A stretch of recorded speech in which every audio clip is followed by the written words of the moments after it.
business, are you going to be able to handle that? So I've seen individuals, small and large, who took the opportunity to grow their business, and they weren't ready because they didn't have those systems in place. So that's why we're holding these particular meetings. So to have everyone decided we started off just doing it in general, and then we just started doing it by industry. But it's still an opportunity for you to network. It doesn't have to be because you're not in the health and wellness. It's interesting. I was getting more calls about this one than the rest of them. I'm like, no, you didn't call me about the other one. But nonetheless, we're talking about health and wellness today. So before we bring the panel up, since it's only a few of us here right now, we're going to do some quick 30-second commercial. Who you are and the type of business you have. All right? So we're going to start with you since you're looking at me. Hey, y'all. I own a convenience store downtown, 217 East River Street. I sell all kinds of good food, but that is not the primary focus for me. I serve. That's what I do. I make good food and I serve well, and that's who I am. She's also one of the... What? Okay, I was a part of Moms as Entrepreneurs, and I believe that their cohort when they were in Mondawmin several years ago. That's right. Yes. And I'll tell you a little bit about Moms as Entrepreneurs in a few. Hello, everyone. I'm Crystal Salter. I'm actually one of the panelists tonight. I'm a fitness and nutrition coach. I work full-time with Mothers Only for about 7 years now. So I work with one in an online capacity now. Hello, everyone. I am Shannon Wright. My company is the Life Balance Company. That's a nutrition consulting and wellness business. I am hybrid and I have an off-site as well, and I help people to heal and to find optimal health. Me.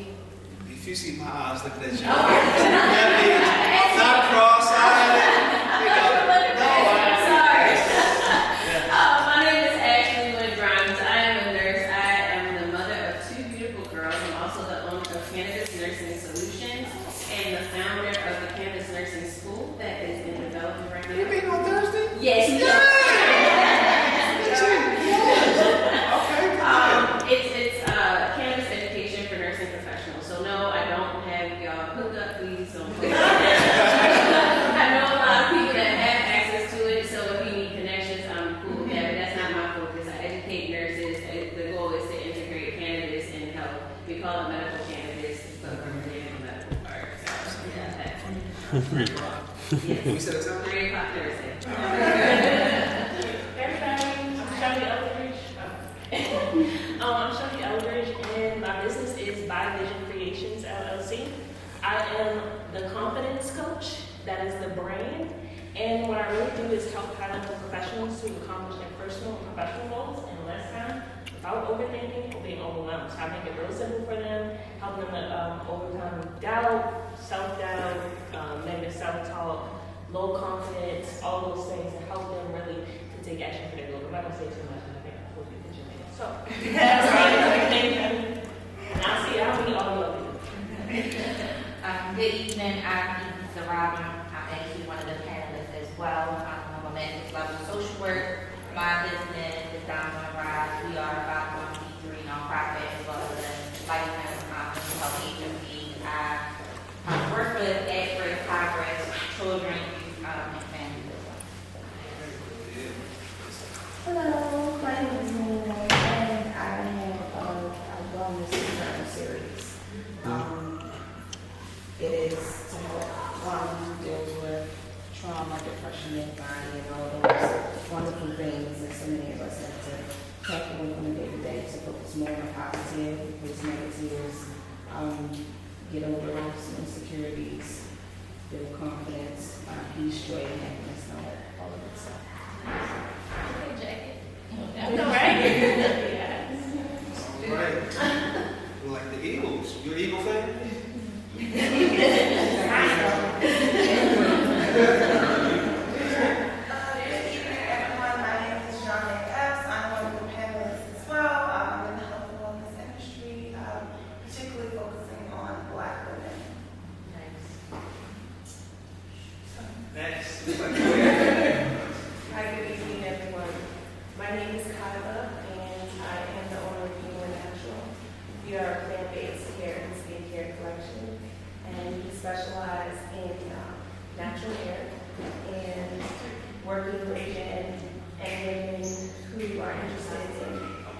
options for managed Medicare, as well as products and education. Good evening, everyone. I'm Delaney Watkins. I am a nurse by profession. I'm also a health and wellness coach and a menopause well-being practitioner, most recently. That's my for-profit side, and I also have a nonprofit that we just got the keys to downtown, or really 4 hours per day. So we'll give it up for that. So we're hoping to open in January, and that area will service, I hate to say it like this, but really marginalized women of color. That's my focus, to give them access to health care. And so I chose that location specifically to be able to offer those services for them. So. Hi everyone, I am, project my voice, Arnisha, but everyone usually calls me Ivy. I am a yoga instructor, so I do a lot, jack of all trades. So I am currently focusing on yoga and also preparing for law school. So I am usually also dedicated to business. Hi, my name is Lisa. My brand is Lisa, and it's an online beauty supply store. Hi, my name is Jesse, and I'm a student/administrator at Northeastern University. I provide, well, I'm the owner of Dynamic Flex. I provide virtual providers of workout plans, diet plans, and fitness club. And what's, I'm sorry, what university?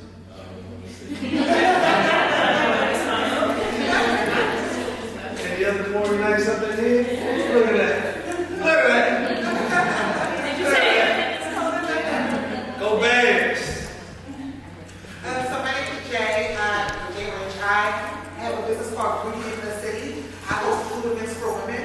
Our focus is to connect women through cocktails, conversations, and cuisines. And I also run the social media here for you. So if you call around, that's just what I'm going to say. We have 2 more that we're going to turn over to Vanessa. She's going to moderate now, right? Yes. I'm not. What is it? Arnisha. Hi everybody, I'm Taylor. I'm a chef, caterer, all the places is connected to me too. But can I say that? Oh, I guess I think so. So yeah, I'm private dining, taking me, I do private party, I do regular that. Anything you need, I do it. Maybe we have pasta salad, veggie pasta salad, veggie spring rolls, chicken, and buffalo chicken wraps. And we also have some honey roasted wings. What's going on to the table, y'all? Give me up if y'all need me, you know. I'm available. I'm ready. Hi everyone, I'm Takesha, one of the owners of the Cube. Let me give you a little background on the Cube. It's a co-working space. We're going into our 7th year of business. This space is 15,000 square feet. We have 17 offices, 3 meeting rooms. Event space. We also do babysitting, for our members if they come in or whatever. If you have babysitting, that's just Monday through Friday. For the most part, like I said, we have meeting rooms, mailboxes, the mail address. I always forget about the mail address. So we have mailing addresses, $35 a month, and you can get any of your mail sent here, and we can send out notifications when you have mail and stuff. And so you don't have your business mail going to your personal address. Thanks, guys. I just wanted to introduce myself. My name is Nishan. I'm a registered nurse, and I also have an in-home care residential service agency. So, and I'm also a delegation nurse for assisted living, and I teach medication technician classes as well. Good deal. All right, did I miss anybody else? Did I just miss anybody else? I didn't know what you were doing. Hello everyone, I'm Coach G, best known as, I'm Gary McCarty, best known as Coach G. I'm the founder and CEO of Coach G Academy Incorporated, which is a youth nonprofit that uses STEP to engage youth into education, leadership, and mentoring. All right, also a mom, as entrepreneur. That's cohort six. Yeah, so Tamara's not here, so I can talk for her. So when you see Tamara, she only about this tall. All right, so don't look directly at her. All right. Now, the Doc and Keisha, they pretty much own this. Tamara and one of my daughters, they had an organization called, well, they changed the name. They changed it from Moms as Entrepreneurs to the National Association of Mom Entrepreneurs. And it's about 100 women who have gone through their cohort. And it's really an effort to teach women about business, moms about business. Tamara will always say there's a difference between a mom and a woman who has a business. So she'll talk about that. So we do have two individuals here who have gone through that. And we work actually three. Caitlin is also she's a virtual assistant. So she's gone through the program as well. All right, so I'm going to bring you up, and again, panelists, come on up. So is the food ready? Okay, let me ask a question. Different word. My bad. So, my bad. So after the panel, we're going to do some more networking, and we also want to do a pitch competition. So the first 10 people that sign up will be part of the pitch. So we're actually going to give out $1,500 today. First, second place winner. So that'll happen after the battle. All right, so I'll turn it over to the panel. Hi everyone, I'm going to say I'm Ivy because that's what everybody knows me as. And I am a yoga instructor. I've been teaching yoga since 2016. I've been practicing for 8 years. It was like 13 or 14. And I have just jumped right into it. I got into it because of one of a breakup, and then also I had a broad screw in my leg, which led me with not being able to use regular medicine because diabetes of the top. So I need to find a different way. And that has given me the freedom to also go back to doing hair. So I've been licensed since 2006. And yoga has just been a strong advocate for it. And that's what led me to this panel today. So I'm your moderator as well. And I have lovely women here who are also in the health and wellness field. Women who can introduce themselves so they know.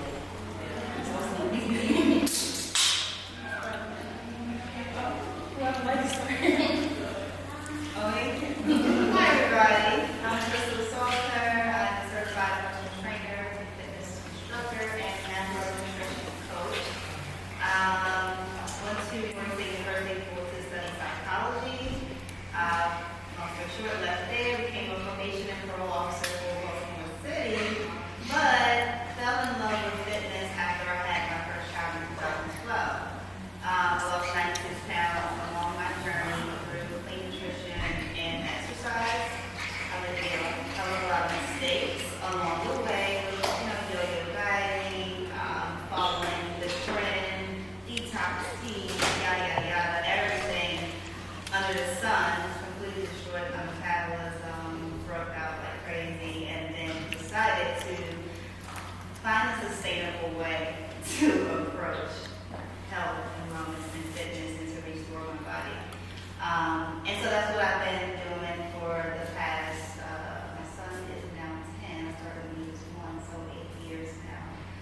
So I mainly work with women, well not mainly, I work with women only, and I help women who are in the position I was in, women who want to lose weight but not know how to in a realistic and sustainable way. So I don't teach my clients to strike their calories super low, beneath that dieting, we literally transform from the inside out. That's our mindset that goes into weight loss and achieving goals.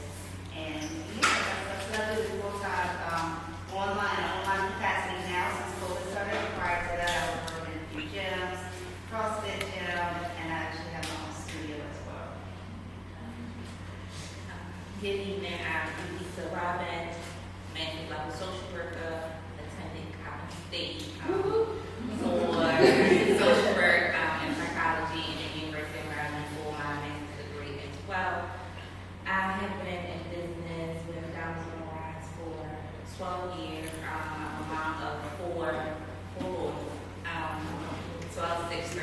everyone. I specialize in family choice for adolescents, particularly at-risk environments. I am from West Baltimore, raised in single-family homes. So the purpose of Dr. Monroe is to give back to initially young women, but the fundraiser of my organization just attract a lot of young males as well, which definitely need that encouragement, mentorship piece. We started out as a 501c3 nonprofit. We still are nonprofit, but we grew into becoming a licensed and accredited mental health agency with PRP for youth and adults. Our adults typically always the parents of our youth because we cannot teach our kids how to coping techniques and skills without own and on the parents as well. In addition to that, we provide TPS services, which is more intensive base of one-to-one and therapeutic services as well. That's me. In addition, I also become a real estate agent. All right, on to me. I am Johnny Epps. Oh my God, I do 1,000 things. But just to shout out Oregon State University, got all my degrees from there. I'm currently a doctoral student. By way of my entrepreneurial ambitions, I am a postpartum doula, mental health first aid instructor, public health practitioner, all things lifestyle coach, all the fun things that come with public health. But in my full-time job, I am a director of a national organization focused on young Black women and girls, so just improving the health and wellness of young Black women aged 18 to 30 nationally. And so we've established chapters on several HBCU campuses and majority universities. I kind of oversee that in my day job. And I'm also an adjunct professor at Oregon State. So that's a lot. That's me. How do you job for being here and also sharing your experience and your wisdom when it does revolve around health and wellness. Being growing up, my mother's a nurse, but outside of just regular healthcare, I didn't really get to see the benefits of health and wellness until being an adult. And then, of course, now, which is a good thing, it is a good trend that we are now talking about it more than ever. So I do have a few questions. As moms too, as a mom and running a business and trying to stay on top of your health and your wellness is very hard. It is a juggling act that I have not mastered yet. I don't know about y'all. So one thing that came to mind when I had to think of some questions were, what are your top 5 health, and I put beauty, but also wellness tips that you would like to share with everyone? I guess I'll start first. So I'm not a mom, meaning I did not give birth to any children, but I've been raising my brother since he was 6 years old and passing out my mom in 2015. So I've been a sister mom for the past 14 years, I've been crazy. And then I also was recently obtained primary custody of my nephew who's 16. So I'm 14 on a 6-year-old in my house, driving me crazy. Some tips. Cry. Cry even when things are good. Cry when things are bad. Really cry when things are bad. But cry when things are good. What I've learned just through all my life experiences, your body will make you cry at the most inopportune time. But if you schedule time, like I have this crying cleanse, and it's just a little playlist on my little sad songs. First started off Mary J. Blige, not like I'm like, this Mary J. Blige. And I cry. I cry when things are good because I want my body to know that I'm taking care of it. And then I also cry when things are bad because I used to try to internalize things, just hold it in and compartmentalize. But when I did that, my body was like, yeah, okay, we crying today. And I'm like, why am I crying in the grocery store? Like, why am I crying after this meeting? But my body was saying, like, get it out. And it's really good to cry. It releases endorphins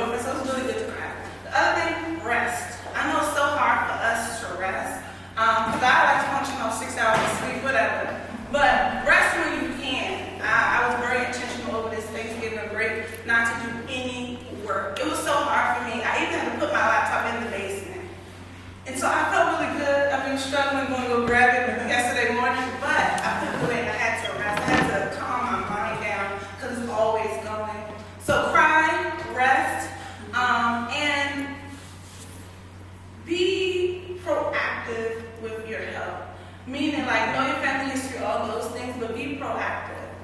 So, like, when's the last time that you got your numbers ran? When you got your blood test done to see where you are? Because I think that's so important. And when you do that, when you take preventive measures, you're more likely to respond when something does feel off, right? Because you know your body, you know when to respond to it. So, I mean, I have 3. Cry, rest, and just, you know, take preventive measures that you feel are important to you. 5 things that I implement. I probably do not implement all 5 just being a working mom. It's hard, but I do try to take time out for myself, however that would look like, whether that's watching reality TV, binge watching a TV show on Netflix, just taking some time where you are enjoying that moment. Also for me, I've had the luxury, literally for these past 12 years, my kids come to work with me, so I didn't have to go worry about daycare.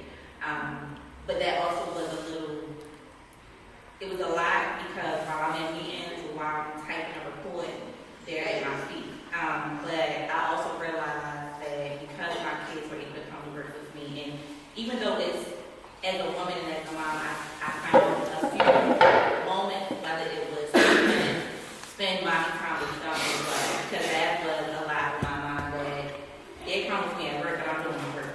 I'm not really engaging on me leaving, and it's time to cook them at home or help somebody with their homework. So that actually calmed me down or just made me feel good. As a mom, just okay, I'm spending 30 minutes watching Mickey Mouse or watching them do cartwheels up and down, just giving them that undivided attention. Also, with me, it's my nails not done now, but those who really know me know I don't do my nails. I don't go everything off Amazon. I sit in my basement, and for an hour they do not bother me. My husband knows, okay, she's doing her nails. That was just my own time. Some people go to the nail shop. I'm also all on a budget, so if I can do it myself, I told myself I'm DIY queen, so I'm doing my nails. I also have these meetings with my close girlfriends, so in a few weeks we have our annual holiday party, so it's nothing to get on the group chat and say, y'all want to go to happy hour and just spend that time away from my kids. So those are things that I do to kind of balance and kind of get me in check. And then just having those follow-up conversations with your friends about work sometimes. I'm so passionate, and I always have to check myself to make sure I'm not being emotional. For an example, I was kind of chatting with Katie, and she knows me, and she has helped with Diamonds on the Rise. And I'm like, yeah, I got somebody to go today. She's like, what? You got somebody to go? Then 5 minutes, I'm like, yeah, I told them to give me 48 hours to do this day. Like, I still have a heart in that sense, but it's a lot to run a business and have a family, and then trying to focus on easy stuff. So those are just some components that I do to kind of keep me level and going, okay, you know, I'm still human, I still can do that. And I second that. First and foremost, and something that I do practice myself and I always teach my clients is definitely to take time out for yourself. You have to spend time with yourself. You have to get to know yourself. One thing about embarking on a fitness journey, and I didn't realize until I actually got into the journey, that this shit is way more mental than physical. It really is. Like, we have babies, we can do hard things with our bodies, you know, but mentally, emotionally, I didn't realize how big my mindset played a factor in the foods I was putting in my body, how I was treating my body. And so that's something that I practice daily, and I teach my clients to pay attention to is your mindset when you embark on this fitness journey. You have to nurture that. Me understanding what my triggers are, me understanding any type of things that I may have buried in the past, feelings, like I said, they come out in a way that I may usually eat. They come out in a way that I go into spirals in my head, and it's very easy to give up on yourself. So my first piece of advice is, you know, if you are on a fitness journey, because you know, I'm a fitness trainer, if you are on a fitness journey, you have to nurture your mind with it. You absolutely do that. You can do that by simply journaling. Okay. One of the questions that, you know, when I began to dig a little bit deeper and, you know, really reflect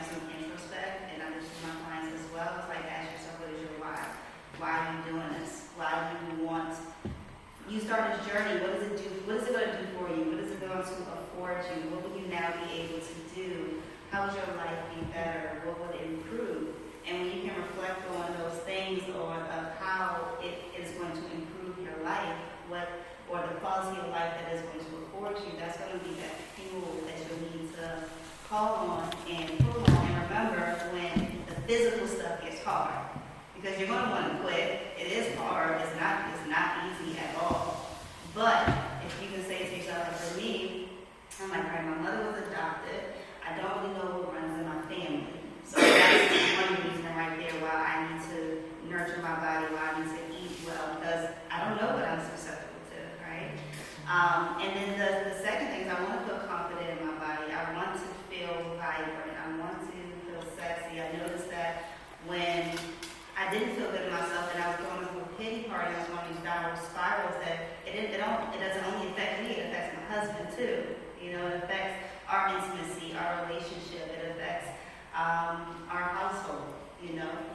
Kids pick up everything. Like, I saw my mother isolate. She can handle her emotions very well, so today she still knows. But one thing that I realized especially after I had kids and I started this journey, is that I didn't want to show my children those same behaviors. And I learned to isolate. I could very well do the same exact thing, but I wanted to do differently. So when I got on this journey, again, it's like I'm thankful that I incorporated that mindset piece into it, because it got me a lot further along the way, and then it helped me to create sustainability. So that was a very long number one. But yeah, nurture your mindset in journaling or with therapy, speaking positivity over yourself. Hire her, so I don't remember the name. Hire her. Secondly, I would say nutrition is key. You know, you hear that all the time. Nutrition really is key. You cannot outwork a horrible diet. And you have to make sure that you're giving your body enough fuel to carry out daily functions, but also your biofeedback. So a lot of women, they go into like fat dieting and restrictive, and you know, what's next, what's trending as far as diets, without really knowing what they're putting into their body, not realizing how you're actually destroying your body by not fueling enough, or you don't even know what chemicals you're putting into your body with the products that we're buying. So educate yourself on nutrition, or hire a coach who can educate you on nutrition, because each nutrient in food plays a specific role in your body, okay? It's important to know what role it plays. Let's see. Lift weights. Don't be afraid to lift weights. All right? If you want to speed your metabolism, if you want to see, people say, I want to get toned, that means you want muscle. And the only way to get muscle is you gotta lift weights, but then also goes back to nutrition too. You gotta have enough protein in your diet to even build muscle. So that goes hand in hand. And let me think about the last one. Oh, work on your habits.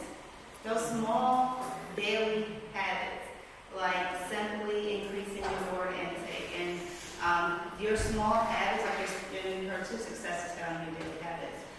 Those small habits, all those small things that you do, they equal out to something so grand. And you are better off, you know, walking 8 to 10 steps per day, drinking 80 to 100 ounces of water, and you can find, and you know, also of course, you know, eating, you know, nutrient-dense food, like cutting out refined carbs and sugars and all the additives and things like that. You'll find much more sustainability in your weight loss and success, and an improved metabolism by doing those small things daily, like the stress-free things, those small things daily, then versus getting into like this rigorous plan or like this rigorous meal plan or fitness plan that you won't sustain.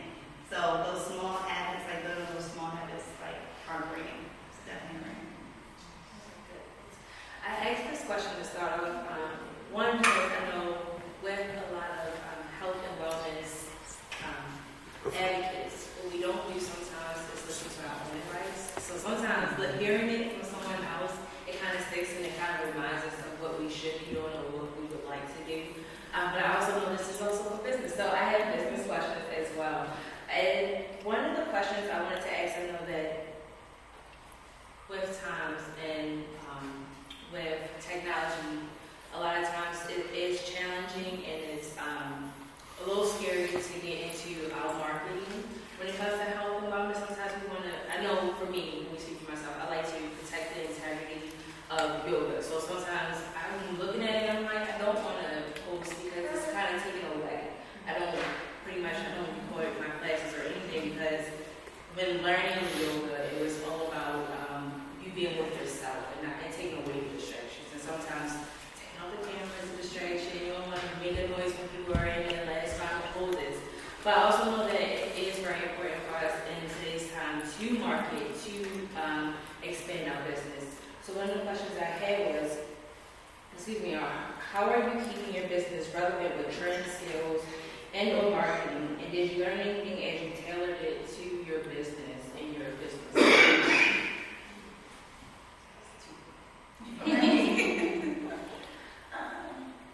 I think for me, because I'm an entrepreneur/intrapreneur, right? So a lot of my work is done on my full-time job where I have the autonomy to really build out a program that increases my brand, right? Because, this is my sister's keeper. I'm talking about health and wellness. I'm a part of the age range. So as I'm personally doing the work in my life, it's shown professionally. So I have that foundation that helps me with the marketing and my own personal brand, the work that I do. Now, being a postpartum doula, being a mental health first aid instructor, all of those things I do for my family and friends, of course, free of charge. Probably ain't the best business practice, but I do it because I'm exposing them to a resource that they didn't already have. And so by me doing that, then they're sending people my way and saying like, oh no, you have to pay my sister, you have to pay my cousin, because I experienced this. So when I was being trained as a postpartum doula, I had to support 4 moms for free. Those 4 moms actually have to be family and friends, right? But I still had integrity when I was doing the work. It was like, okay, girl, don't be talking about your life. I'm being in my official capacity to do the work. And so being able to share it, my knowledge and skills and all that with my family and friends first, they're the ones that help me and go market. And then also being a part of a national organization and being kind of like on the front of doing the work, that increases my exposure and things like that. So I really do practice what I preach, and I try to be as transparent as possible, and I let people know that my passions, both personally and professionally, just happen to clash and work together. So that's what has helped me along this way. For me, it's a struggle, to be real. It's a struggle, especially with the trend right now. The trend is these reels and TikToks, and you can't just post on Instagram or Facebook and expect attraction. So it's really hard for my organization to do that because it takes a lot, honestly, to make sure that you have the perfect video, the information. And then we work with a lot of kids. Now we do get parents to sign off on that social media piece to say my kids can be photographed, etc. But you still want to also protect your consumers as well, because just because the parents may have signed off, which will be on our website, honestly, a lot of people not on our website there, but we still want to respect those because a lot of family members of our consumers may not know they're a part of this mental health agency or what program are they a part of, etc. So when we do market our programs and services, we try to do in a group capacity of posting their information, and it's hard. And so right now, which is funny, we had a meeting today of trying to be creative just with our staff, just with our adults to market. The good thing, because we are state licensed, the state has us listed on the website for services. Word of mouth is a good thing. That has helped us a lot. Building partnerships with other community agencies, because just because I provide mental health services, you provide mental health services, a consumer in your program may not be suitable for you and your staff, or maybe they moved across town and you need to refer them to another agency. So we do that a lot as well. Refer out if we know that we that helps as well. But I guess it's just continuing to be creative, not forgetting your core as well, because people still look at our newsletters that we send out monthly through our MailChimp, and people still, we try to get the mail in out through the mail, because some of our families have access to mail, it costs a lot of money, so we're not going to do that on a consistent basis, but we just try to find innovative, but even though we have been in business for a long time, we all are familiar with budgeting as well, making sure we budget and it's cost effective and we're not spending a lot of money out that's not coming in.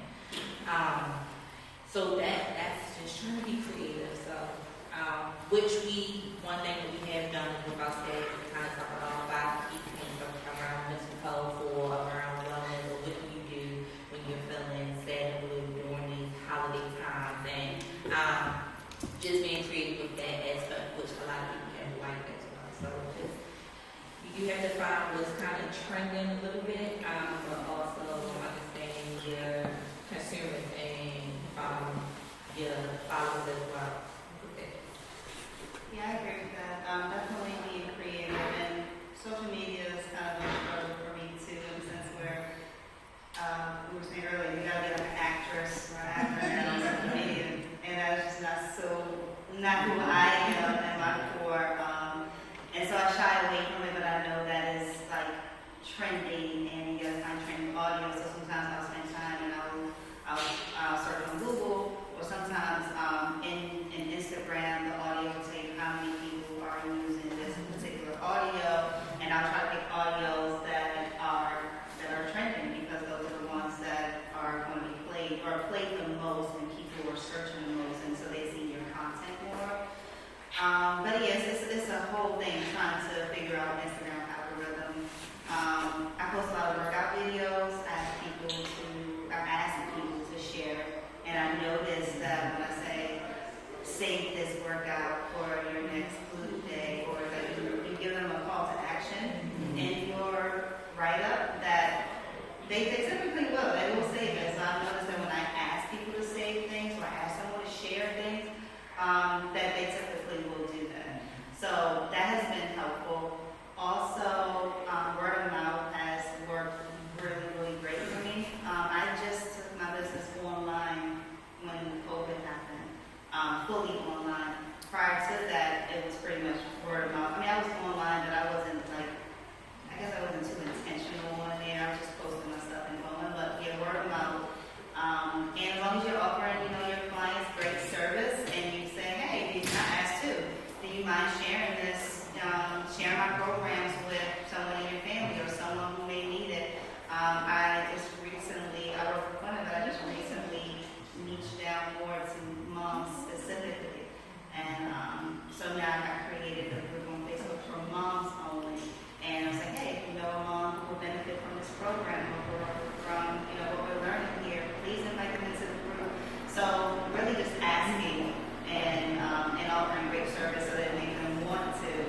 But other than that, I do have an email list that I've built over the last 7 years, and I'll go on my email and I'll send a mass email to keep people informed about what's going on in the business, what's coming up, and always offering something, teaching something, giving away information for free, so that they will want to listen and engage and or share.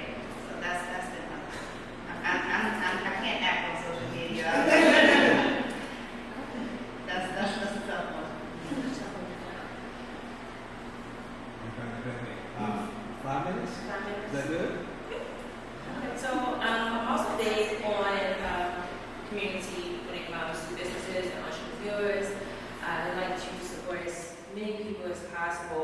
So I'm going to run 2 questions. So I had a question of how can other entrepreneurs help each other, but I think what I really want to ask is, what is something that you wish that you knew before or sooner that helps you in your business that can help someone else?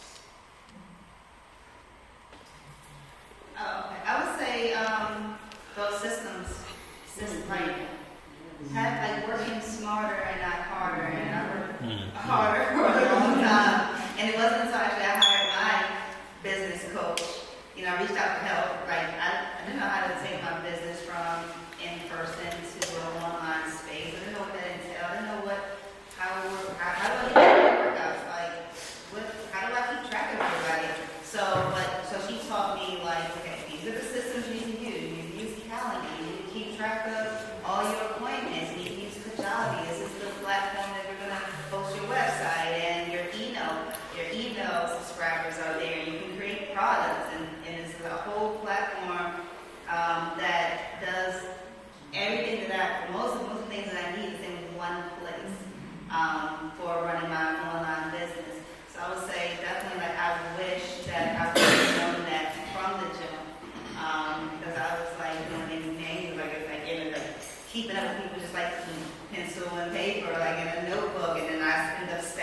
top apps to use in your phone to do whatever I need to do, whether it's editing something, Canva, if you're not using Canva has been a lifesaver as far as marketing. Instead of me, trying to do something on my phone, like without using an actual app. So I would say like definitely like fine tune like what are the resources that are going to help you work smarter at this and stay organized because it gets real messy. It gets real messy. For me, I would say it's okay to not to be everybody's friend. It's okay to not hire your family or close friends. I would say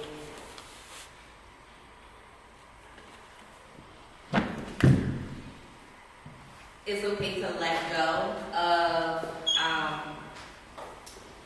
people, or I'll say people who don't bring that energy that you expect for your business. Whether it's you may know someone or you feel like, well, this person is supposed to bring me on, it will hinder you and you will feel like you can't move. I think you had someone tell me, oh, when I get on, I'm going to connect you with X, Y, and Z. I never got connected to X, Y, and Z. So I had to learn to one, network and navigate myself in this industry. I think definitely have those systems in place and follow them. And those systems can be the Canva, the calendar, etc. But also systems meaning your policies and procedures of how you want your business to run. Or when you are not present there, when I say there, your office space, your store, as I mentioned in store, so that you know that it's running smoothly and hold people accountable. That's the biggest thing. We tend to hold people accountable, but then they give us an excuse and then we may feel, okay, we understand how we have to definitely hold people accountable on day 1 and not day 25. Because day 25, they already felt like, well, you gave me 24 days, and it was okay. Now on 25, you want to hold me accountable. Hold them accountable from day 1. For me, those are the main things of what I should have. Like, I can't be everybody friend. Not to say we can't be friendly, but with expectations of your business and how you want everything to run, you definitely have to have that, what's the word I'm looking for? Soldier, maybe something mentality, in that aspect. I think I would say for me, I call it the 3 Ps. So it's okay to pause. I think, when we get into the entrepreneurial spirit, we feel like we have to push through to get to wherever the finish line is to have some revenue. But it's okay to pause because when you pause, you get a chance to prioritize. I think we miss that sometimes, and depending on where we are at each level that we reach, your priorities shift. And then preparation, like you have to prepare for whatever that next phase is. So pause, prioritize, and prepare. I think for me, I thought that I had to go through, I had to be always constantly producing something to show that, oh, I'm doing this good thing. And I drive myself crazy because I was trying to juggle so many things. So I had to pause and to say, you know what, this business will benefit all those that it should benefit, but I have to pause, I have to prioritize, and prepare myself for whatever this new vision that I have for my business. I think those 2 things will be beneficial for you all as well. And if you think off that with the pausing, it's okay to revamp your business. However many times that may look like, if it's not being suitable for what you want to do and the consumers that you're trying to reach. I would say when I first started out to this day, when I did my 501c3 application, I probably had 14 programs. Because I thought I was going to do all of these things. And I was ready to do all of these things with a team of 1. But over the years, I realized, okay, I need to focus on 3 programs. Now, I can probably do something quarterly, pop up something for that, but I need to have 3 programs that I know that we can execute. So it's okay to kind of revamp and go back to the drawing board. And you may not have to go to the bottom line, but maybe line 25 is kind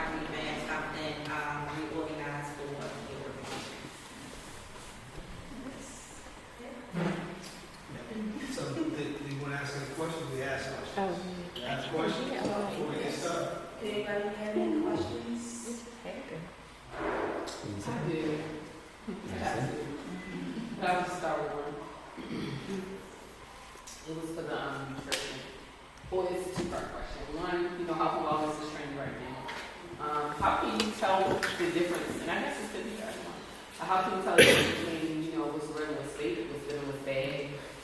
Because I'm sure, specifically, well, in everyone's industry, I'm sure y'all come across people who just doing it just for the money or the views or whatever, just like in any other industry. And then this one was specific for you about the healthy, trendy, like CMOS and all these supplements and stuff like that. Like, how can you tell what is a good source of CMOS or where to get good CMOS from? Because everybody's saying they're growing it, getting from straight from Jamaica, everybody got everything all of a sudden. But that's not true. So I'm just trying to, because I am into holistic medicine. I'm just trying to, figure out how you decipher. And then just in general, how in your respective fields, how can you decipher like the allies or the real from the fake? I think that question about the CMOS, you should ask Shannon. She's into holistic. Because I honestly, I'm not sure. When I'm looking at stuff, I'm looking through the reviews. Or I will go on, if I can ask, like whoever's selling the products, I'll, send a note to them and ask them. Otherwise, I actually would not know. I go based on that. But if Shannon, if there's any way that, I don't know. So a networking session? Yeah. And then just the integrity of who you. I was kind of the first. So when COVID first happened, I'm not saying this didn't happen to people. A lot of people in the house was being depressed. Mental health was skyrocketing. Everybody was just a pro at mental health. When I say everybody, these agencies that just was posting stuff, they were getting celebrities to come speak at different things and through mental health. So to me, that would be a red flag, especially in Baltimore. So I'm speaking on Baltimore, but I'm not going to touch on that. So in Baltimore, you have these agencies that come about, and they were doing a lot. And because Baltimore is also so small, and with me, I'm familiar in that market of mental health agencies. So I already knew prior to like what the deal was, but for consumers, for people that really need a therapist or looking into it, if you're going on that social media and you're looking at people that's, because I look at likes, I'm looking at the likes, I'm looking at the comments, I'm also researching posts, what they're posting on social media. What have you really done prior to this whole mental health is popular for your community? And then I'm also asking people, have you heard of this agency? Are you, and a lot of people may not have heard of a lot of mental health agencies, that's fine, but just kind of do your research and due diligence. If they haven't done anything for the past 3 years in the community, whether it's holiday gift bag, Halloween something, or just anything in general, posting, that's just, and they now on this era of COVID, they popular and doing all these events. That's an agency to kind of stay away. And it's sad because people take advantage of mental health. A lot of people won't tell you I have anxiety, I have bipolar, schizophrenic, or major depression because it's still a stigma in our community. So to me, that was a great place. I saw all through. I think finding that balance. So a lot of folks come into the health and wellness industry because of lived experience, and we all are entitled to our lived experiences. But when you have your lived experience, that makes you the expert of your life, not the life of other people. I think people mix that up when they're like, I've been through this, like, yeah, you did, but that doesn't mean that everyone else is going to be on that same journey. But if you have someone that can complement their lived experience with certification, with trainings, with evidence to show that they can put whatever their lived experience into practice and have the skills and ability to support and help other people, then you know that, okay, this person is real. Because I think to your point, when COVID first happened, there were a lot of folks that were jumping out, and I was like, okay. I went to school, a lot of this stuff.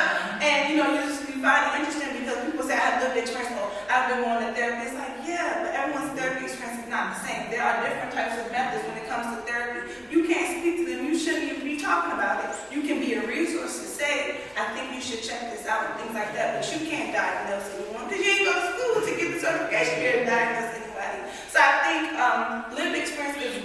because that's what gets a lot of folks into this field. And it's what keeps you there because that's your personal passion for it. But if they don't have the professional support with their lived experience, then that's when you start to see some of the folks just trending and following topics and things like that, where it's like, it doesn't align, right? That doesn't compare. So I would say, just look out for those things as well.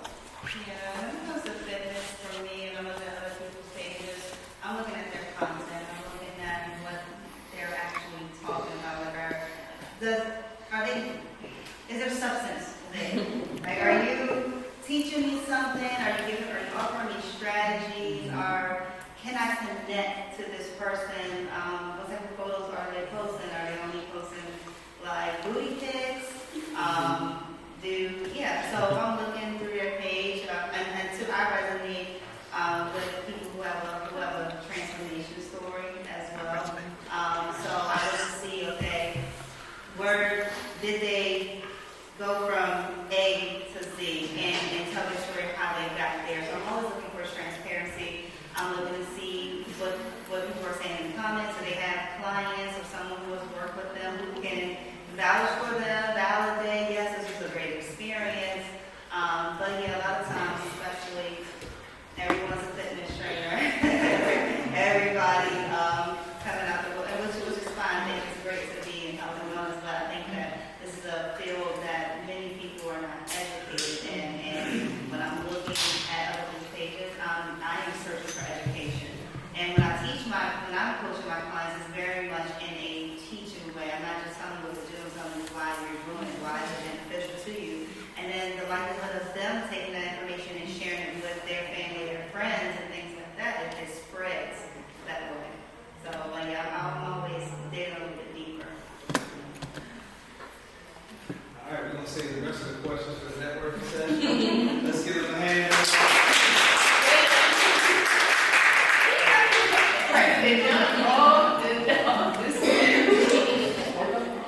So we stepped up, gave them. We give everybody $100,000 for participating. Not big money. And everybody else will get a t-shirt that says entrepreneur.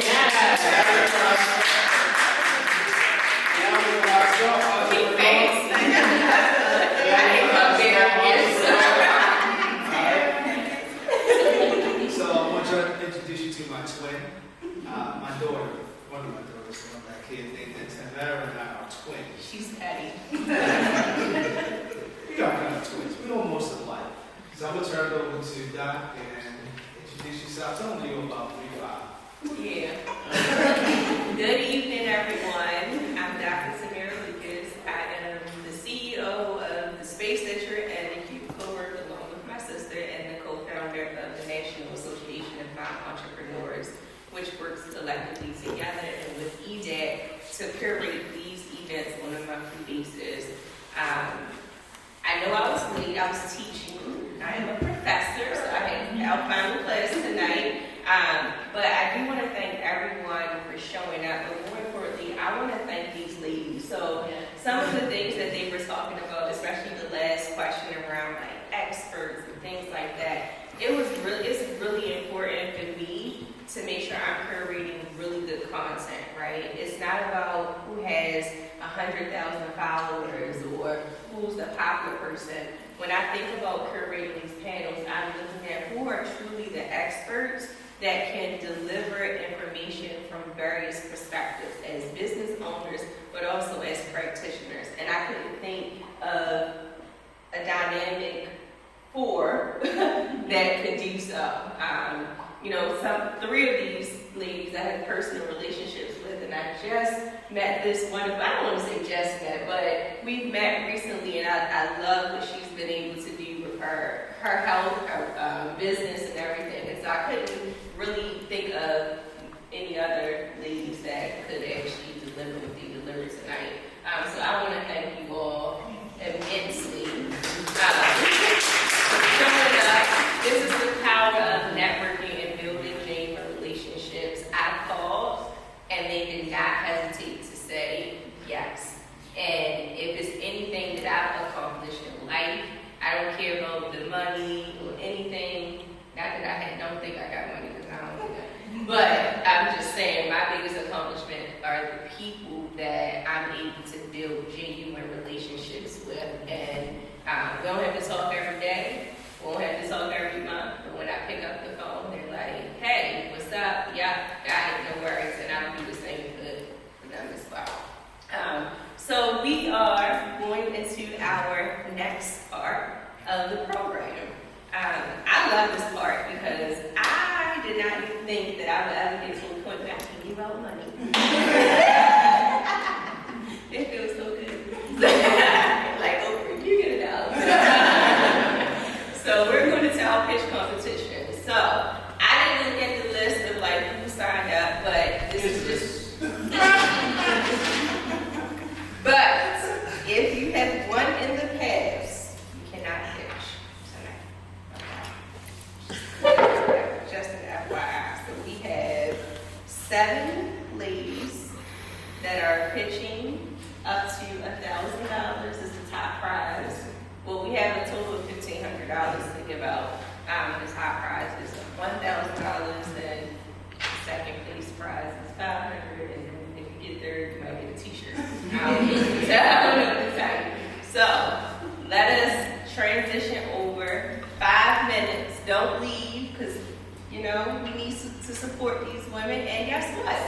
We're not having one of these next month because it's my birthday and I don't do nothing in December. But January, when we do resume, you may be able to come up and pitch. And each month is a different amount of money. I give out. We give out 5,000, 10,000. I don't listen. I don't make the moves. I just give out the money. I spend more money than I'm joking. So grab some food, wine, come back, and then we're gonna have Janelle, you're first, and then Shelly, you're up second. Hi everyone, I'm Ivy. I am hello everybody, I'm Caitlin, and I am a assistant. My business is the Virgin Cafe. And she's a graduate of the My Academy. Oh, we twins!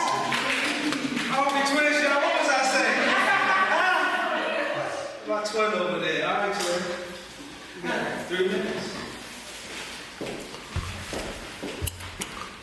Hi, everyone. So the question, how many people like brunch? Who's a brunch fan? Woo! How people like going out to eat? Woo! I love that. So my name is Jay Rich, and I am the creator of Greeting in the City, which is a food curated events for women. I specialize in connecting women through cocktails, conversations, and cuisines. I also have created a brunch box because in 2020, like most people, COVID shut my business down and I couldn't host events. So I had to think of a way where I could bring the brunch experience to people's houses without us being physically together. So my point of putting the box together was to highlight and educate women and men by elevating their power through people, places, and things through food and beverages. So I created a brunchaholic box that has all Black-owned businesses inside of it. That's pancake mix, syrup, cinnamon toast mix.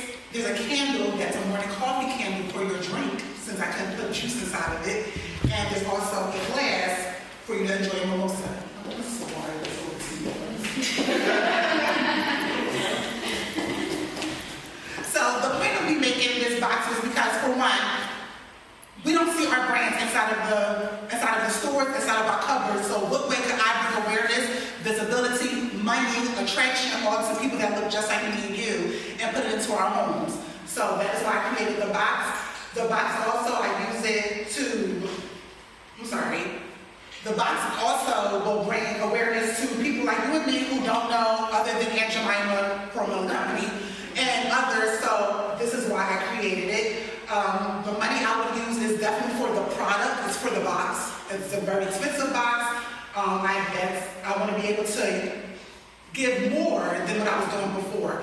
I was only able to do like 20 to 40 boxes at a time because the boxes took so long to ship. If I can get all of the money, I can have more boxes on hand, which means the product's going to take as long because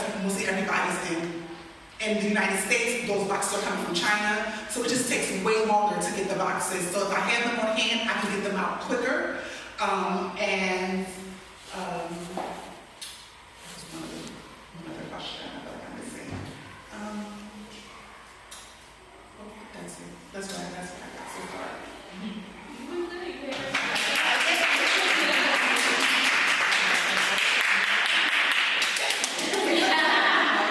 Judges, 2 minutes of questions for the judges. How do you want people to feel when purchasing your box? I want them to feel like, dang, I'm a pretty girl, so yes, this box is for me. That's why you started the box that Taylor from DMX says, y'all been eating long enough now, stop being greedy. No, keep being greedy. Like, we want to eat our food, it's fun, it's, oh my gosh, this is inclusive. I don't have this, you can't get these items in the store. So I think Michelle's syrup is the only one in there, Vicky Kings. You can't get these other products in the store, so it's exclusivity. And you know, it's something just for you to experience, and it's just showing our people in a different light. So, you know, you get to open your cupboard and like, hey, I have something else to have to enjoy with my family. Yeah.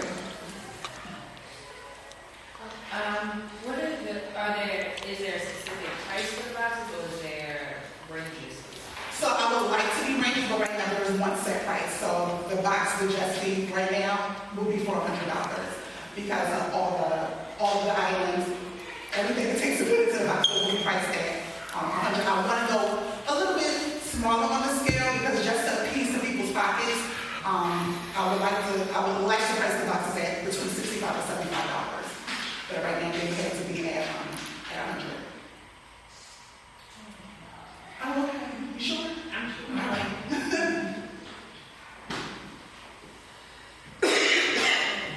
it? Awesome. Give Jay a...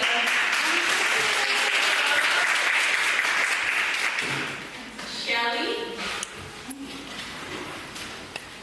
All right, next up, we have Shelly. We have Shelly, the confidence coach. Floor is yours. Thank you. Hey, Morgan. Oh, hey, hi, Morgan. Another one.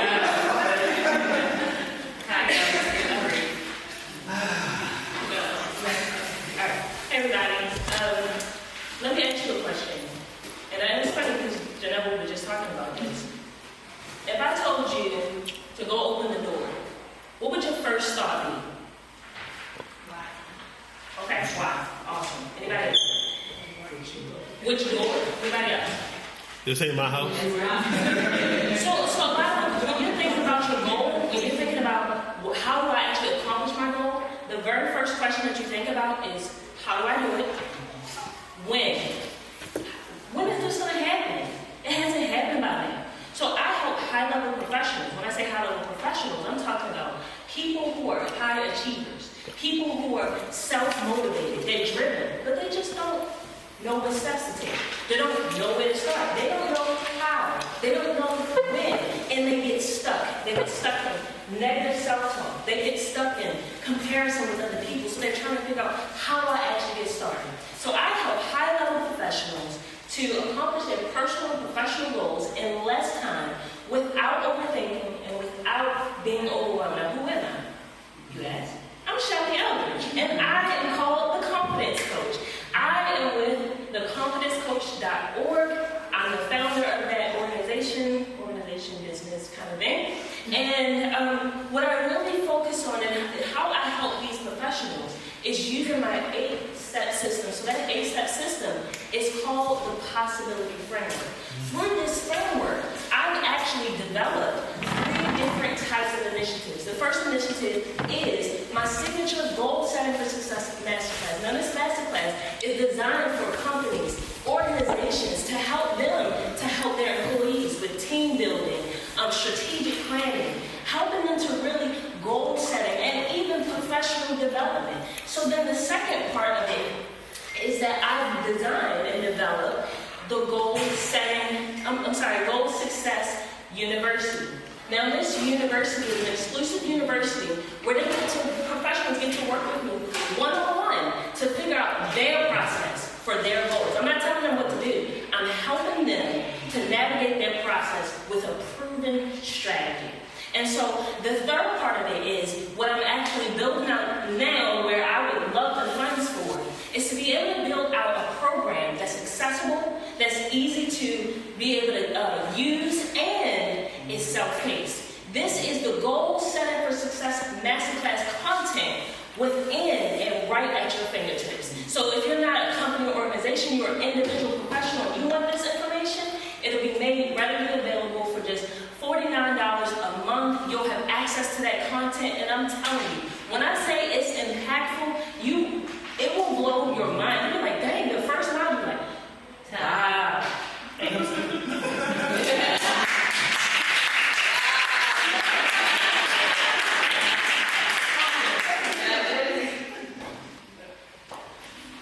So building confidence is truly, truly important. What types of clientele are you looking to work with? Is this a B2B, so it's a business, or is this not business? So it's individuals and businesses. So part of it is, like I said, with the Goal Center for Success Masterclass, that'll be more for business and organizations. People who are trying to build up their teams and help them to really come together and be unified and really kind of come to a place where they feel confident as a business. And then you have the other aspect of it where I help individuals. So my main audience is professionals. I've worked with entrepreneurs, I've worked with starter entrepreneurs, I've worked with individuals who are in the nursing space, in the lawyers, people who feel like I'm in this career, but I really don't, I want to do something different, or I want to make an impact. And that's where my business literally shines, because the focus is on making your creative impact and not just showing up and doing what everybody else is doing because it's trending. We've been clear about it. It's trending. No. Do your creative impact, and I'm going to help you to do that. My question is, how do you plan on reaching the clientele for the organization? Yeah, so one of the things I just learned how to use is Facebook ads. So I'm like, yep, that's going to be one of the things. I'm learning how to do my videos. I feel you, Crystal. I'm not feeling it. Yeah, not feeling it. But I've learned how to do it, and I realized that I can actually get more clientele that way. So I'm used to doing word of mouth, but now I'm leveraging social media, so I really would use the resources to help in that way to market to the companies, to the organizations, to the individuals that really can use the help.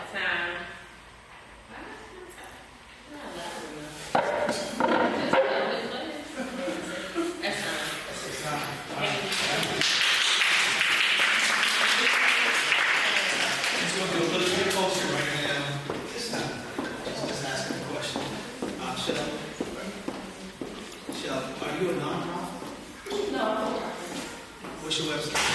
www.theconfidencecoach.org. Why.org?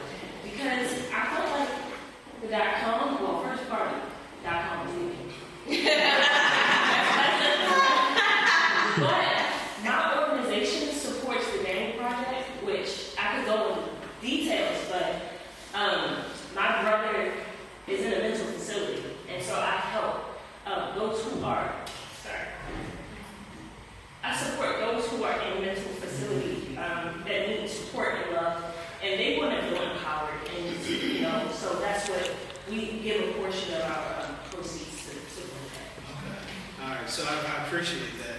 I would work with trying to find a different website, because you're a business. Yeah. Well, not the nonprofit. It's not a business. You are a for-profit business. So when people see .org, they're going to think, oh, this is nonprofit. So kind of think about that as well. Yeah. All right. Thank you. All right. Next up, we have Delana. Did I say it right? Delana, and she's with the Women's Wellness.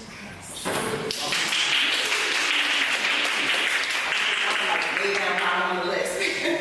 Good evening. So I'm Delana Watkins, and this pitch is for me, but it's not about me. So I'm gonna need a little bit of participation from you guys. Can you stand up for me? A little bit, yes. Can you stand up for me? How about you in the red? And you in the red, right here, and then right here. I promise I won't make you do jumping jacks or anything like that. What it is really just to get you to understand that even in a small room like this, 1 in 3 women of color do not have access, do not have the education, do not have the ability to access healthcare, quality healthcare, and so therefore we have poor outcomes. The remaining 2/3 of the women that are here deal with what I like to classify as 4 different types of healthy lifestyles. Thank you so much. You can sit down. I just really want you to see that those are the women that I'm talking about that I reach. I have a nonprofit and a for-profit. My nonprofit is the Women's Wellness Lounge. The other 2/3 of the women, they do what I call the 4 healthy lifestyles. That is, they either do nothing, so they're the do nothing dollars, or they are the reactive Rachels. They react to situations based on what they see, feel, and hear. And then we also have the situation Sandys. They're the situations people that will look on Dr. Google or Wikipedia and find out what they'll call their grandmother and find out what remedy they used 50 years ago to solve their problem. And so that small proportion of the woman that I didn't mention is a proactive caller. She's the one that goes to get her yearly mammograms, her tests. She understands what's going on with her body. She's very much in tune. She's the one that's going to tell her daughter how to care for herself and not treat the doctor as something is wrong and look at the system as sick care, but rather health care. We deserve to be told that our bodies are our temples and we react and do as such. And so therefore, we reward ourselves with having a fruitful and a healthful, optimal life. In the Women's Wellness Lounge, we have what's called these wellness circles. And so what I find is lacking in healthcare is that we don't have enough people that look like us to provide the care. And so there's this natural gap between the cultural differences in understanding. And so in the Women's Wellness Lounge, we would use the funds to create these wellness circles, to bring in people that look like us, to provide the care, and give you the confidence to understand and know that what you're going through, you don't have to suffer through. We weren't meant to be deposited with disease, illness, and sickness. And so in the Women's Wellness Lounge, we'll also have these telehealth services where if you feel like you're a practitioner, or maybe you don't have a practitioner because you either have lack insurance or you don't have enough insurance coverage, well, we can provide you with these services so that, again, you can have those telehealth services and feel confident about the information that's being provided to you. And so womenswellnesslounge.org is where you can find out more information, and we would definitely use those funds to support that and to support the community of those women that stood up around the room. Thank you.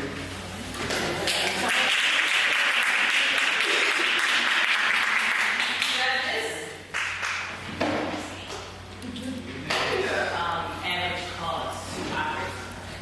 So it varies based on the chronic illnesses that may be presented. So sometimes if the woman that comes in, especially if it's someone who has been disconnected from healthcare for a while, it may take a little bit more because it, may need to have a longer type of plan or a little bit more intervention. So it can vary from anywhere from $45 for just a telehealth visit with just a simple consultation to you need to have some lab work, some blood work. We need to kind of dig a little deeper into some of your predisposed conditions that you may have, and then what kind of plan can we create for you to get you, sort of on the right side. So I was thinking very maybe 500.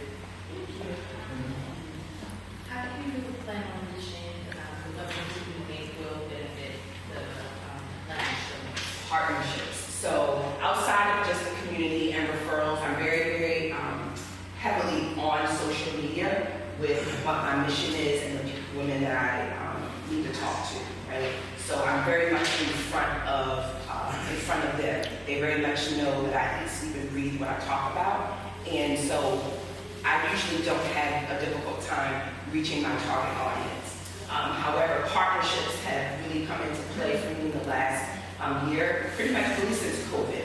I will honestly say, since COVID, partnerships has been probably one of the biggest avenues of me getting my reach far deeper and wider than just my own community of women.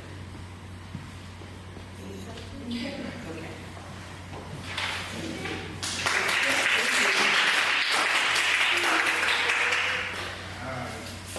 Next person up, just real quick. Social media. Elon Musk is going to buy all social media and shut it down. What you going to do now with your business? That's a real question. It's a real question. It's a rhetorical question. It's a rhetorical. Yeah, I would say I started getting like advertisement postcards, like how the people do around election times. And I go to the post office, I give them the zip codes where I want my flyers distributed. And that's been really helpful because I'm reaching a certain target. I give them that zip code where I know that target is available, and they send them out, and I get a lot of referrals that way. All right, just food for thought. Yeah. Food for thought. All right, next up, we have Ashley, and she's with the Cannabis Nursing Solutions. Come on down. Bring those elbows down. Come on. Sounds like I like this business. I'll be at 3 minutes, so I can't talk too long. So, did y'all know we went rec? Like, we're going rec 2023. January, you can carry about 1.5 ounces of flower without getting any repercussions. July 2023, you can grow 2 plants in your backyard as long as it's not seen by anybody. So here's the thing. We've had medical cannabis here since 2017. They put the word medical in front of the word cannabis, right? But healthcare professionals do not participate in this process at all. Imagine you're smoking your weed and you show up in the hospital and your tox screen comes up positive for cannabinoids and your nurse comes up to you and says nothing about it. Not considering the liver damage, not considering the other medication toxicity in your body, not considering the opioids you might be taking that could potentially result in death, right? So, with that being said, nurses need to be educated, they need to be informed. So, my hustle started off as a side hustle where I was teaching nurses about the endocannabinoid system. We all have one, and you create your own cannabinoids in your body, just FYI. So, you probably should know about that too. But anyway, our nurses need to be able to know about it, one, to be able to talk with you about that fact, because we are the community educators. But we also need to figure out ways to expand our presence, right? So the question after the training course was, what do I do next? They would take the training, they would sit there with the training and never do anything because of the stigma, and then they would sit there and say, I'm sorry, Ash, I didn't tell anybody because I'm scared of what people will think of me. Well, that's where Brandon U came from, which is the catalyst and the start for Cannabis Nursing School, where we're essentially going to be teaching nurses about cannabis as a medicine, how to confront the stigma within themselves and their patients, and to be able to overcome all of the psychological barriers to be able to communicate this through. Beyond that, being able to teach them how to build their own businesses in the space so we can participate in this predominantly white industry. There's only 2 dispensaries in Maryland that have people of color who own the dispensary. So there is a discrepancy in this industry, and that's what I'm here to solve. The money will go towards marketing. I cannot use ads because my company has cannabis in the name, so I need somebody to help me market my business so I don't make mistakes like put org in the back of the URL, because that is a barrier to access because I already hit so many discrepancies. What is it called? Financial transactions, I have a hard time with that. I cannot do Stripe because my business has the name Cannabis, despite the fact that I do not touch the plant at all. I write books and I speak. I cannot get certain credit cards. I cannot get access to certain credit accounts because of this fact as well. And what else? I told you about that already. So, that's right.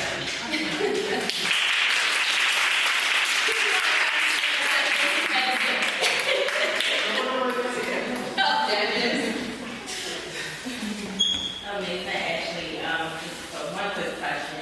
Who helped you move this idea forward? Like, who are your core people?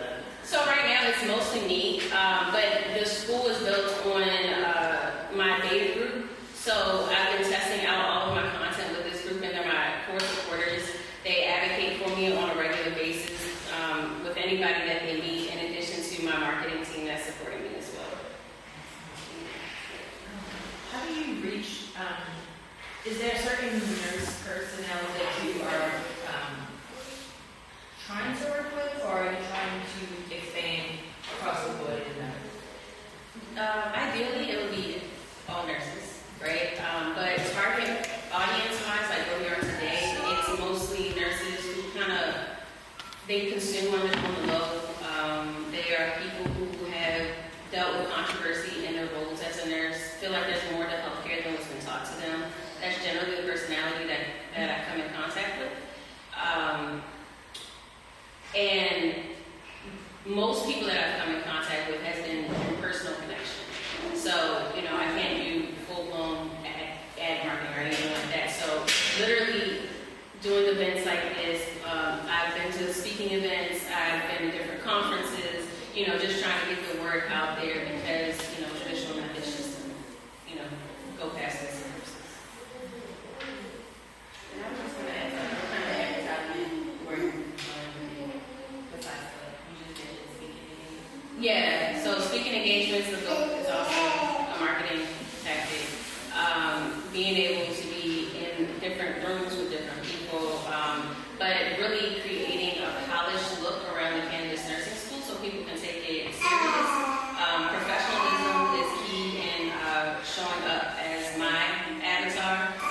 So, you know, it's not just about smoking weed, it's not just about, you know, consuming. It's largely about being able to get the professional nurse the evidence-based information she needs so that way she can do her job in the best way possible to promote wellness.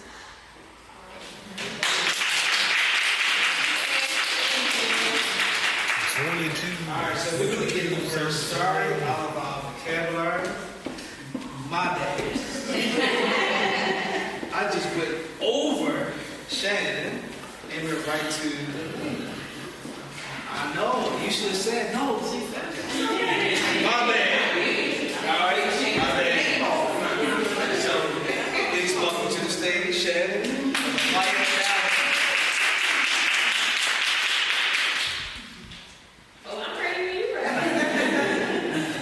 Hi, so I'm Shannon Wright. My company is the Life Balance Company. Life Balance is a nutrition and wellness company. And what we focus on is holistic nutrition for everyone. Our target audience, though, are African American men. African American men are the sickest people on the planet. That upsets me greatly. I've seen so many good friends who have passed away because of lifestyle illnesses, hypertension, diabetes. These are all illnesses that can be mitigated with lifestyle change. Life Balance helps our clients to make the lifestyle change that's necessary in order for them to obtain optimal health. What we do is we walk our clients through the process because you didn't get that way overnight, and so you're not going to get well overnight. And what we do is walk through the process of transitioning with change. So our goal is to connect our clients with our partners who might be Emoji Fit, who's a little bit down the street, or Savoy Fitness, who we partner with in-house. And they work on fitness, and we do the nutrition. The other aspect of what Life Balance offers is that we're not just local. We've been able to become a hybrid company, and so now we provide virtual services or consultation as well as in person. And so now our clients are not just in Maryland or in Baltimore, but we now are reaching Texas and Louisiana. I want to reach our community and educate them. And so now what we have is an online course that I've personally put together for sustainability. Because yes, it is hard to sustain that eating lifestyle, right? Because everybody's used to the fad diet, but diets don't work. We're still getting sick, and we're still dying. And so the idea is to walk them through the process, teach them the habits, and then give them something that they can continue to look at, learn from. And this is why we have the Life Balance or the Libra Code community, so that people can stay tapped in, stay connected, get the science-based information. And so this isn't a guessing game. This is why we've partnered with laboratories that we now are able to offer our community genetic testing so that we can have the data that we need to tell us how our bodies actually process carbohydrates, proteins, and lipids. What workouts work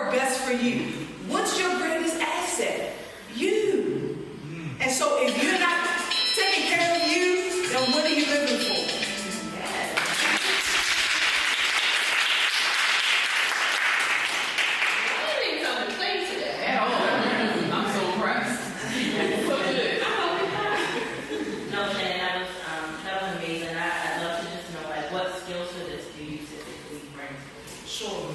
So, first, I'm certified as a holistic nutritionist as well in the state of Maryland because of their law. If I go anywhere else, that's all I need. But because of the state of Maryland, they require me to have the certification and a licensure. So I'm a second-year student pursuing a doctorate degree in clinical nutrition as well at the Maryland University of Integrated Health. And so our focus is to bring science-based information to you. So this is not me just guessing. We're not playing with this. In order for me to actually partner with these labs, I have to also have the credentials to do so. And I'm a part of an association called NAPA, and that has afforded me the opportunity to be able to partner with these labs. And also my certification actually gets me to where I need to go and to partner with that. For your clientele, what I'm saying to offer partnership or alliance, you may say, with like other holistic practitioners, but what is the expected cost as far as being included in your, as far as the clientele is? What's the cost for them? The client. Okay, so because of the length of time that a person will spend with us, most of the time we deal with people with chronic illnesses. What we normally do is we have a sliding scale for people who just in the community. And we know that we all have those people, and that we do have people who can just pay the cost. And so even still, the cost would be per month $100 to $125. You actually have consultation twice a month, and so that kind of breaks down to $50 a session.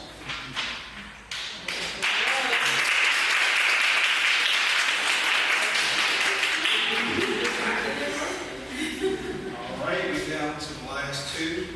Up next, Nina, the 52-week experience.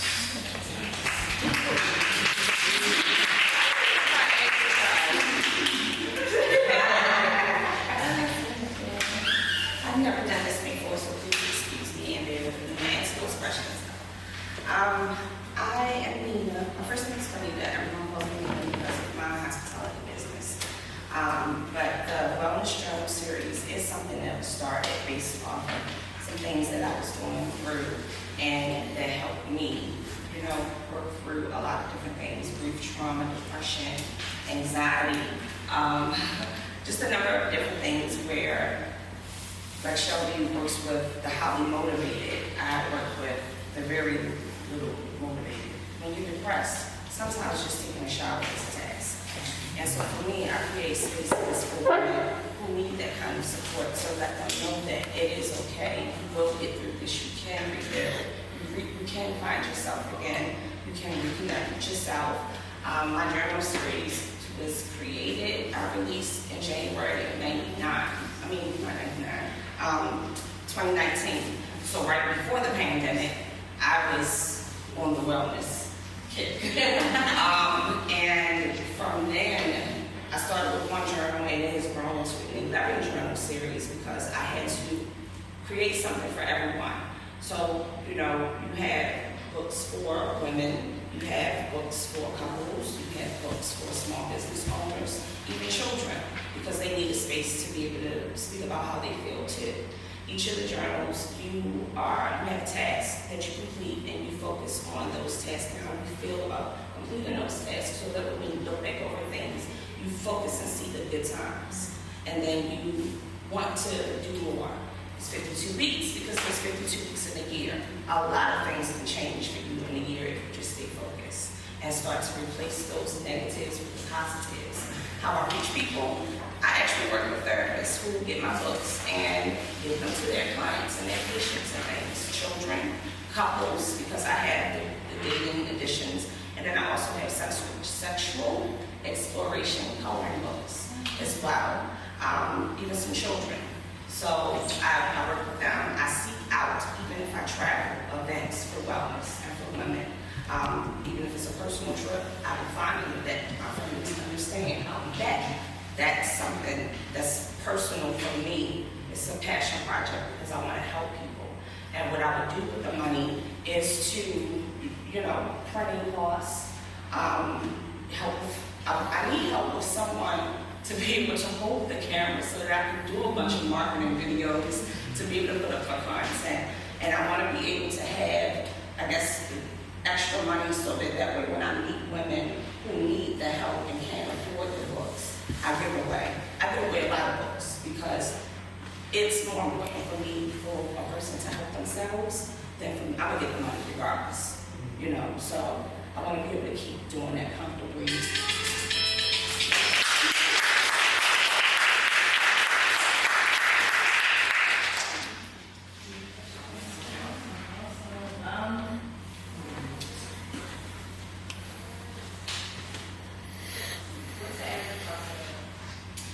$25, but when I do sales, when I'm vendor, I always discount them, and I always do sales. I can have entrepreneur day, so the business books may be on sales, or like couples days, different days during the month, different books will be on sale. What are some of your other ideal people to help move the company forward? I don't think you will go from other folks that if you could wave a magic wand to help you. Someone who could deal with updating the website for me all the time, because I do have a lot of stuff. So I will create, like I said, I'll create spaces, events for people to be able to utilize different things in their books, because a lot of times people may want to use them, but they may not know where to go, may not have anybody to go with. So if I create the space for them, that allows for them to be able to use their books and be to the people.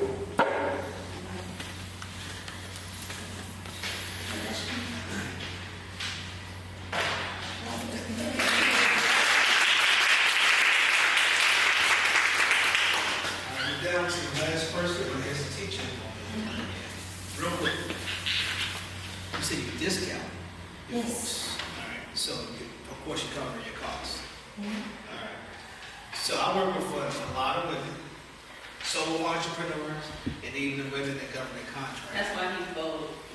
That's right. My head's down here. So as you think about your business, think about offering some form of discount, but don't discount the line. And don't be the low bidder all the time. Don't, so when I got a massage, I asked the massage therapist. She said she didn't have anybody after. I said, oh, I can do another 30 minutes. And she said, oh, that's going to be another $30. If that's okay with you. I'm like, is that your price? If that's your price, I'm going to pay your price. So I like to discount, cover your costs. Oh, no, I'm not discounting. I'm rebranding as well. So I'm clearing out what I have because I have taken a number of trainings for self-care, wellness, life coach. I'm a certified life coach as well. I never talk about it. But with everything that I have been learning over the course of the year, I'm completely rebranding everything. And even with the 11 books, there'll be 13 before the next year's out. So. Although I got you. Although I was talking to you, I'm just sharing with everybody. I appreciate that. All right, last up, we have Katrina, and she's with the Beat Jewel T-shirt. Yeah. Is that right? Yeah. So give it up for her.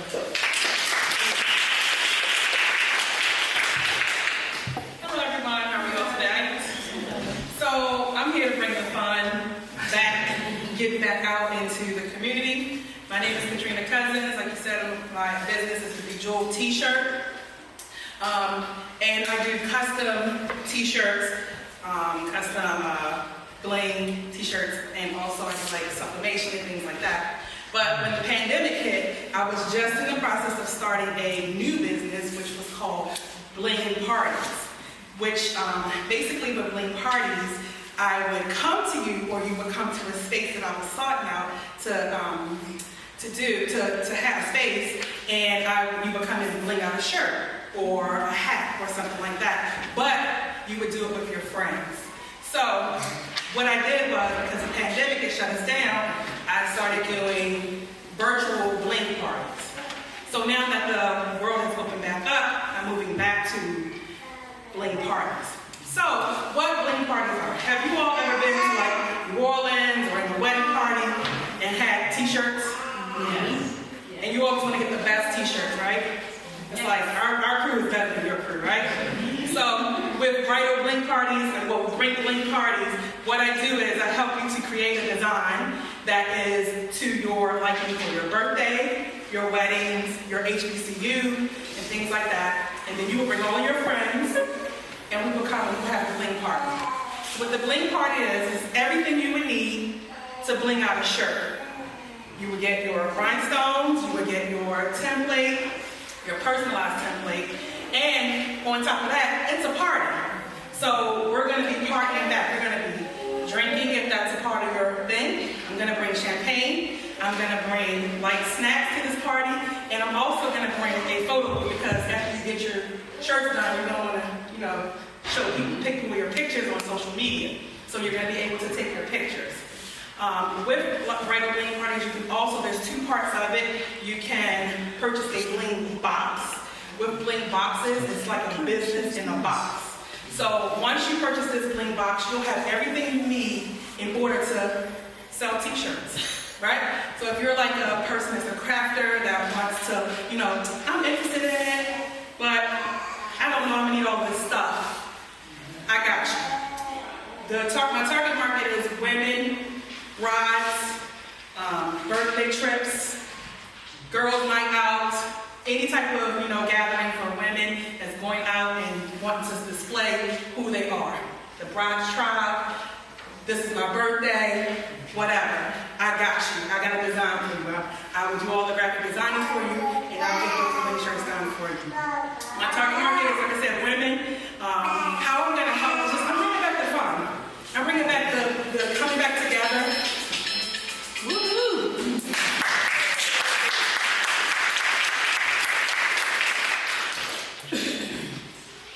So, would love to just know how will you monetize? So basically what I do to monetize is there's two parts to the right thing. The first part is boxes, where you can purchase a box. So the boxes are $55, and depending on what you get in the box, you can get 2 templates, you can get rhinestones in the boxes in different colors. And then also depending on the designs that you want. It starts at $55. The bridal bling parties, they start between $45, depending on how many people you have, it's $45 per person to come to the bridal bling. And like I said, I'll bring everything to you. How have you been getting the word out about So basically, I've been doing a lot of shows, and a lot of it's been really word of mouth. I've been doing bridal shows. I've been doing advertising online. So what I'll use the money for is what I can say that I'm going to use that, but would be to stock up on merchandise. I have a couple of bling parties that are coming up. I love my HBCU. And a couple of weddings, and I'm going to stock up on supplies. That's how I do it. I'm supposed to do it now.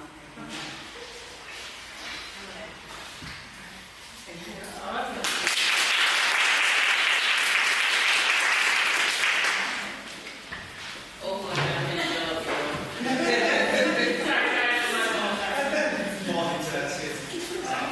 All right, so this is the time when you all continue to network with one another. There's a bunch of food back there. we eat it. So I'm going to take about 5 minutes, judges.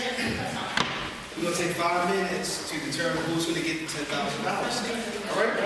I'm not sure what the interns put as our handle. So, eat that some more. I do remember that one.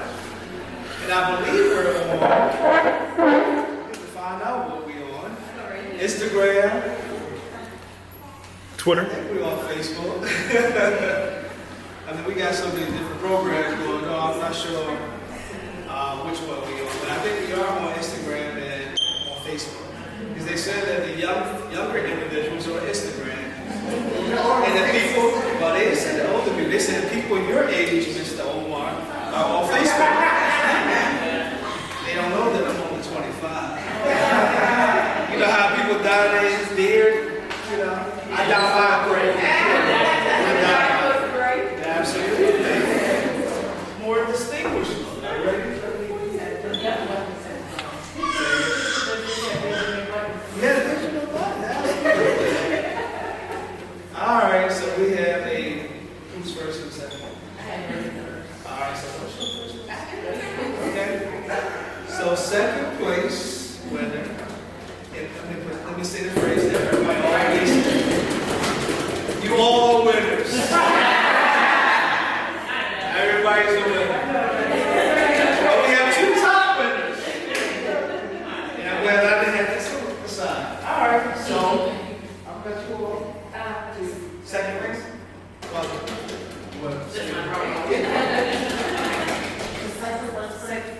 Second place.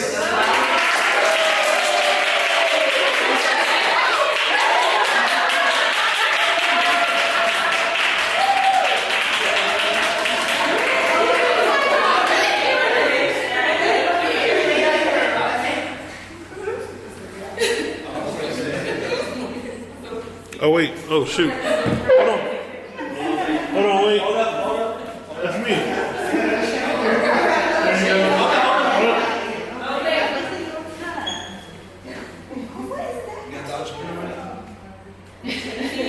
I'll focus on you, Omar. Gotcha.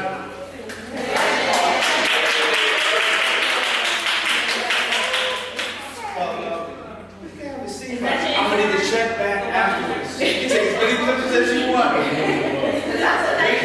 we don't rush that person. So I'm gonna need our checks back. My first place winner is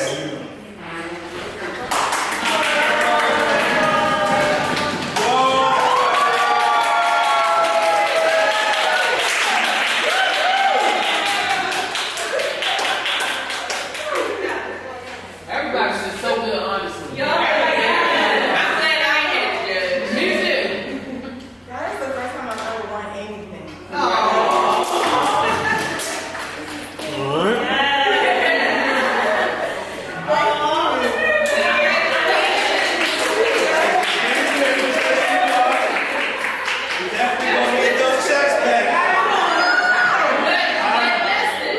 Remember, we do this monthly, so you have the opportunity, well, if you haven't won, you have another opportunity to come back, perfect your pitch, work with EDAC to help you with business pitches, presentation, anything.